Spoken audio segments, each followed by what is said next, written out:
Morning students, आज हम देखेंगे आग्नेय शैलों का अपरदन तथा स्थलाकृति यानी इरोजन कैसे होता है उनका और क्या क्या फीचर्स लैंड फीचर्स बनते हैं। तो बच्चों देखो, एक नॉर्थ अमेरिका संयुक्त राज्य अमेरिका के अंदर जो लावा का पठार है, उस पठार में येलोस्टोन नदी बहती है। वहाँ एक कैनियन का निर्माण हुआ है जिसे विश्व का बहुत बड़ा सबसे बड़ा लार्जेस्ट कैनियन कहलाता है या गॉर्ज। तो यानी पहले कैनियन बनता है। दूसरा, जो उभरी हुई आकृतियाँ होती हैं उधड़ी हुई परतों वाली, एक्सफोलिएशन से जो बनते हैं, तो उनसे बनता है एक्सफोलिएशन डोम्स, गुंबद।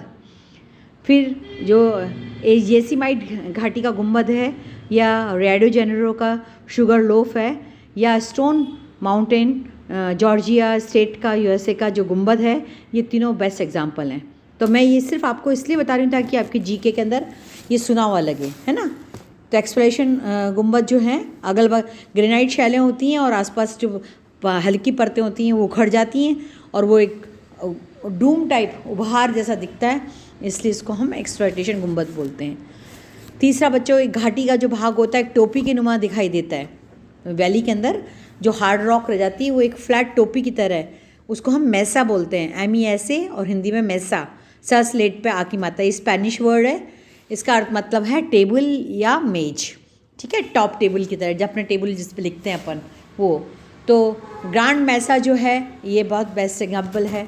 और छोटे छोटे जो छोटे छोटे फ्लैट आकार जो होते हैं अपरदन के कारण जो बहुत ज़्यादा घिस जाते हैं, उनको बूटी बोलते हैं। हिंदी में बूटी, इंग्लिश में भी स्पेलिंग BUTTE होगी। तो इस प्रकार से मैसा, बूटी, ये इसके उदाहरण हैं।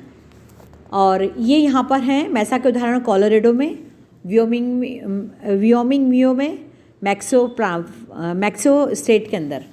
अब इस प्रकार से बच्चों आयताकार जो जल वाटर बॉडीज़ जो बहती हैं इस क्षेत्र में, वो इस प्रकार से चौकोर आकारों को राक्षसी रास्ता या जाइंट कॉजवेज भी बोलते हैं। और दुनिया में एंटरम काउंटी नॉर्थ आइलैंड का बेसाल्टिक लावा के सिकुड़न से जो उत्पन्न हुआ है वो षष्ठकोणीय है और पेंटाकोणीय है। और ये पर्वत ये टूरिज़्म को बहुत ज़्यादा अट्रैक्ट करता है। तो कहने का मतलब, चौकोर जोड़ वाली आग्नेय शैलों पर जब अपरदन के कारण जो आकृति बनती है उसको हम इसके आयताकार प्रवाह प्रणाली, उसी में जो पानी बहता है उसको उस नाम से हम बोलते हैं। और इस प्रकार से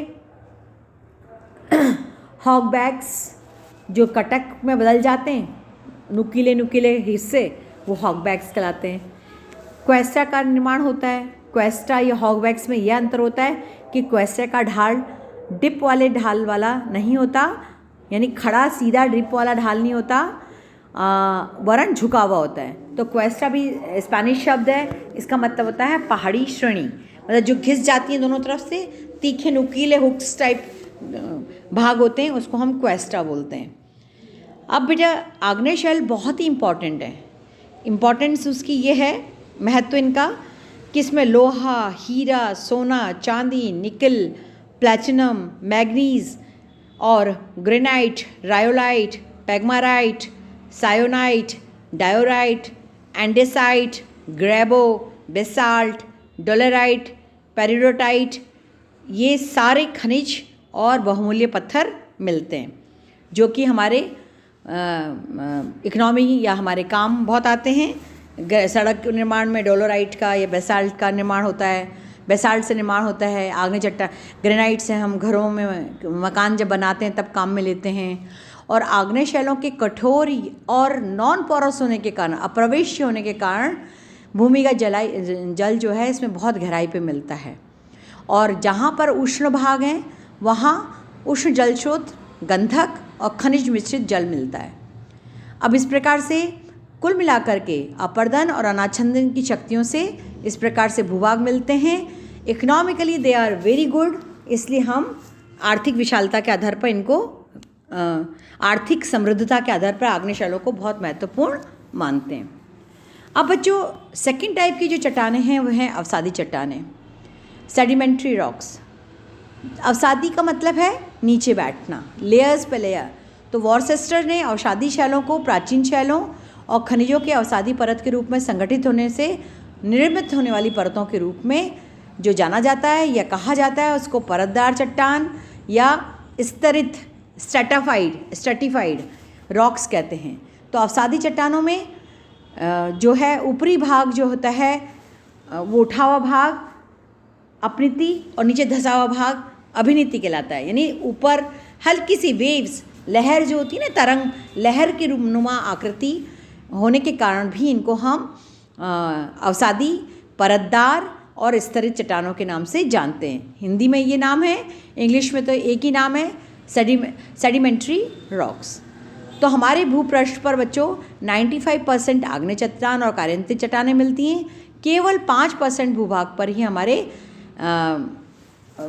सेडिमेंट्री रॉक्स या अवसादी चट्टानें मिलती हैं। इनमें मुख्य बच्चों इनके कण बहुत महीन होते हैं। इस प्रकार की चट्टानों में कण बहुत महीन होते हैं और कणों का जमाव लगातार परत के रूप में होता है।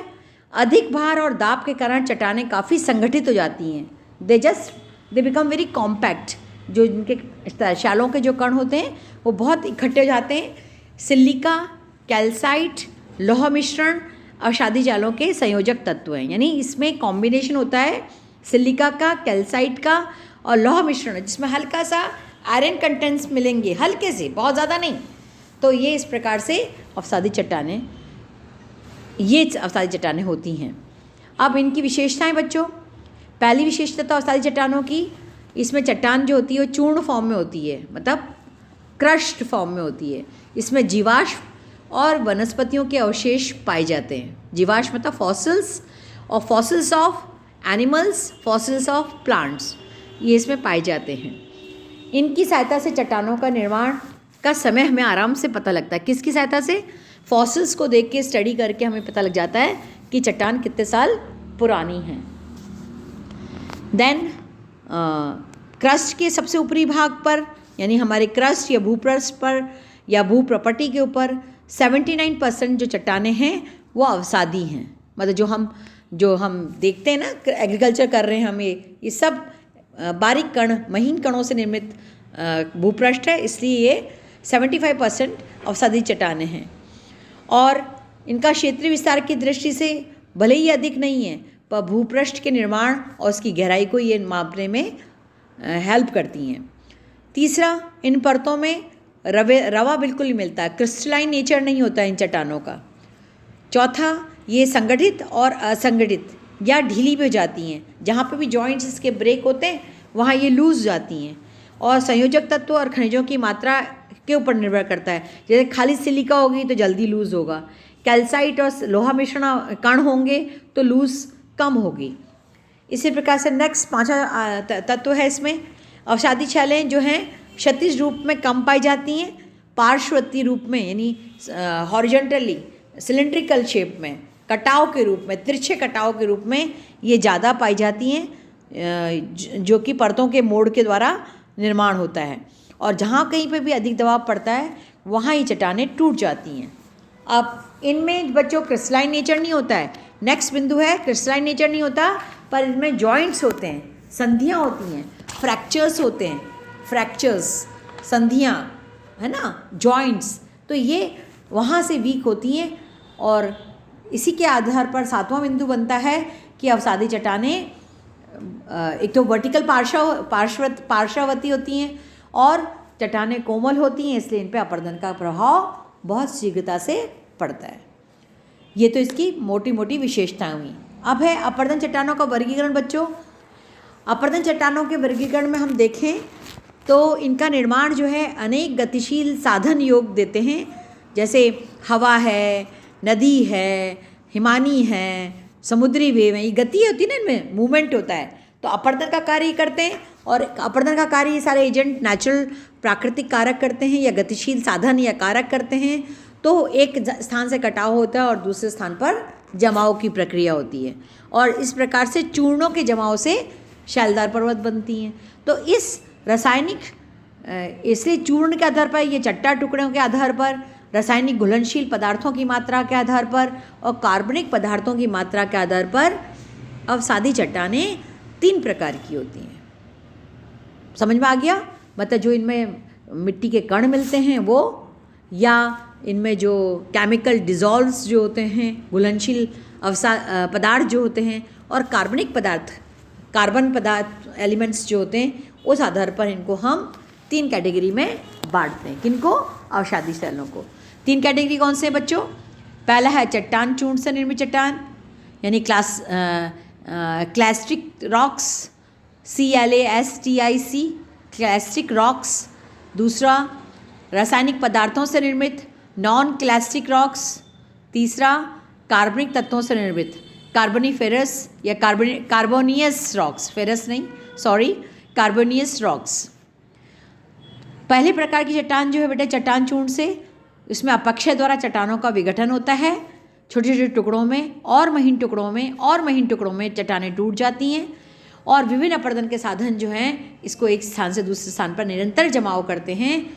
इसलिए लंबे समय तक, it's a long process, thousands of years लगते हैं, मिलियंस ऑफ ईयर्स, तब ये बारीक चूर्ण अवसादी चट्टानों में बदलती हैं। इसमें बच्चों क्या होता है? बालू का स्तूप होता है और कॉन्ग्लोमरेट होता है, चीका मिट्टी होती है या शैल होती है, क्ले या शैल।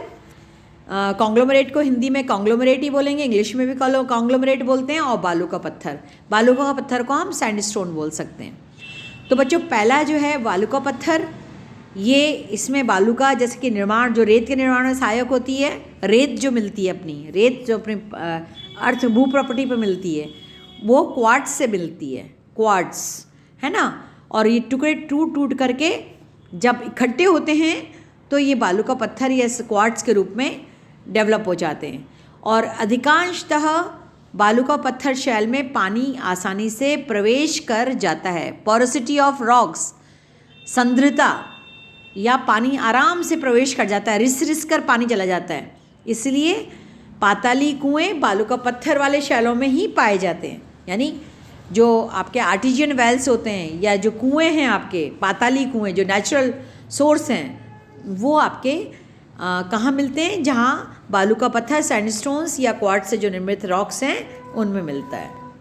दूसरा बच्चा कॉन्ग्लोमरेट बालू रेत के साथ कई बार कंकड़ पत्थर मिल जाते हैं, मोटे मोटे चिकने गोलदार, इनको पिबल्स बोलते हैं। पत्थर के मोटे मोटे टुकड़ों को हम क्या बोलते हैं? पिबल्स। जैसे नदियों के किनारे पे यदि आपने देखा हो हरिद्वार वगैरह की जो नदियाँ हैं, गंगा वगैरह, उनमें छोटे छोटे टुकड़े गोल गोल मिलते हैं, वो पिबल्स, वो इस चीका मिट्टी में चिपक जाते हैं। इसलिए बजरी और ग्रेवल जो है मिल जाती है।